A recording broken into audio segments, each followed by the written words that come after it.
Hello and welcome to Charity's Treasures. Today is Candace Owens Wednesday.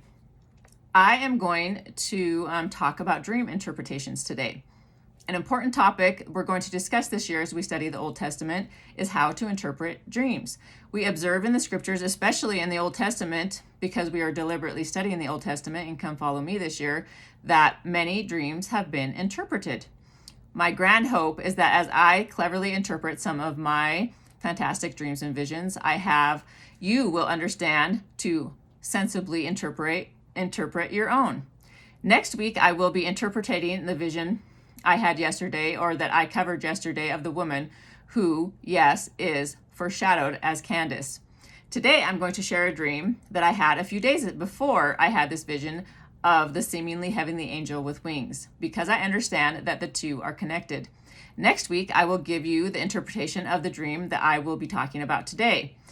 Both these dreams connect to each other, so I will interpret them together. The dream that I'm sharing today, I had on January 29, 2026.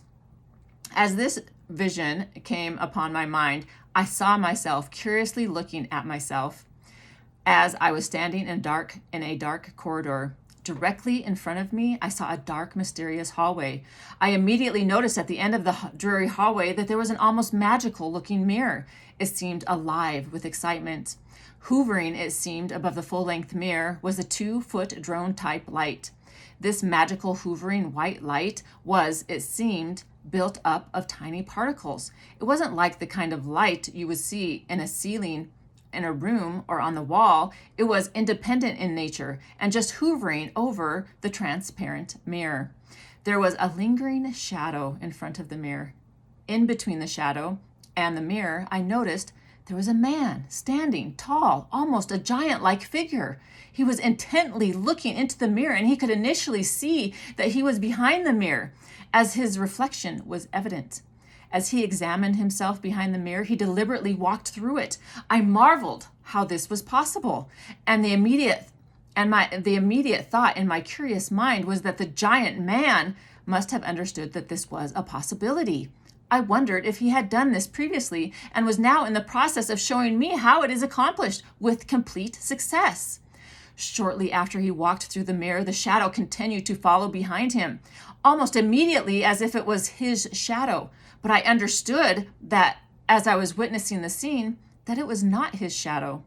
I understood that the shadow previous to me entering into this mystical scene of events was usually almost attached to him when he was repeating this scenario. Like this was not the first time he had entered into the hallway with the mirror. I also understood that the shadow was not able to fully attach to the large man, and this was frustrating realization to the shadow and to the man. I understood as he informed me by using his energy to communicate that this was a woman's shadow. After he walked through the mirror, the eccentric shadow walked through the mirror closely behind him.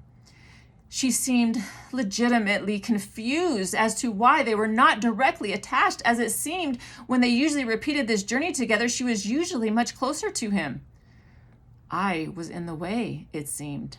I began to walk down the hallway in earnest. I was exceptionally curious as to what was behind the mirror, and knowing what I just witnessed, I knew that I too could effortlessly walk through the long mirror.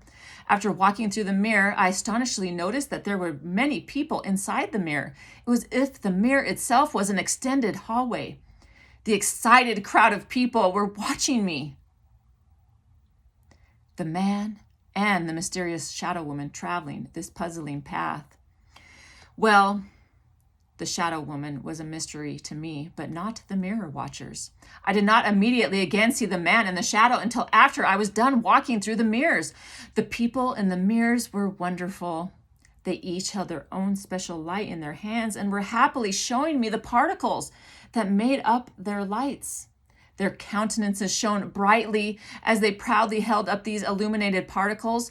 The bright light was the only embellishment that made vision possible, for there was darkness surrounding us. And as I was walking through the mirrors, but their lights shine vivid in the profound darkness, they were encouraging me to travel the journey to the end of the mirrors, because somehow I knew that if I did, I would be back to where the woman's shadow and the tall man were. And this was the desire of the people watching in the mirrors. I was not familiar with the people in the mirrors, but the people in the mirrors were familiar with me, with the shadow woman and the man. They knew I could help the shadow woman and the man. I eagerly walked further until I met the last section of the mirror and enthusiastically stepped through it. I was again in another hallway, and at the end of the hallway, there was a door. The door was had a similar light above it that the mirror in the first hallway had. The fervent man was now wearing a stylish suit. Before, he was just in regular black street clothes. The suit was not black. It seemed to be kind of a midnight, dark blue in color. The hallway was dark, just like the one before. I could not see the direct front of the towering man, only the back of him. But after I woke from the dream, his familiar stature seemed to me to be Charlie Kirk, which is who I seemed to come to understand that this man was after the dream. The man walked to the end of the hallway until he met a door. He carefully turned the knob slowly, opening the door, and carefully walked through. He purposely left the door open slightly before he entered through the door. And after taking this intentional action, he slightly turned his head backwards. And I think he knew I was behind him. It seemed like he wanted me to be behind him, and he left the door open so I could faithfully follow him through it. As I looked down upon myself, I saw the shadow woman was attached to me. The man was happy about this situation. The shadow was not mine, and it was not like a normal shadow that you would see when the light hit your person at different angles. It was literally attached to me somehow, like someone had integrated it inside my body. The particles unified with my body, which was different because it wasn't like it was pasted upon me or inside of me directly. It was more like the particles were fancily dancing upon my skin. And in this way, it was in me, but not in me at the same time. When I finally arrived at the exposed door, I curiously put my hand on the golden handle and opened it the rest of the way. After entering into the door, I was again in another hallway. This hallway was lit and bright. I saw the man again, and he was walking down the hallway. He reached the end of the hallway. I could see at the end of the hallway there was a room. He entered the room. There was no door to open in order to enter into this room. I walked to the end of the hallway and entered into the room the man was now in. The room was bright, but not bright white. It was more like a yellowish tone. After arriving in the room, I noticed that it became like an open wilderness with a watery lake and trees and flowers in the far distance. Yet it was still a room. There were people entering eating at tables. They were conversing one with another. I was not paying attention to any of their conversations. I noticed that some of these people had shadows attached to them, like I did, and some did not. The man did not have a shadow. As I looked at the shadow upon me, I wondered, why do I have a shadow and the man does not? Then I remembered the people in the mirrors. They did not have shadows either. They just held up a light. I came to the realization that the people in the mirrors belonged to the earth at one point, but no longer belong to it now. This is why they do not have a shadow. And I came to the conclusion that this is why the man does not have a shadow, because he is no longer living on the earth. And I realized that this is Charlie Kirk. I have a shadow, but it is not mine. I don't understand why this is so, but after the dream, I came to understand who shadow it was. Then the vision ended, and I was now completely awake.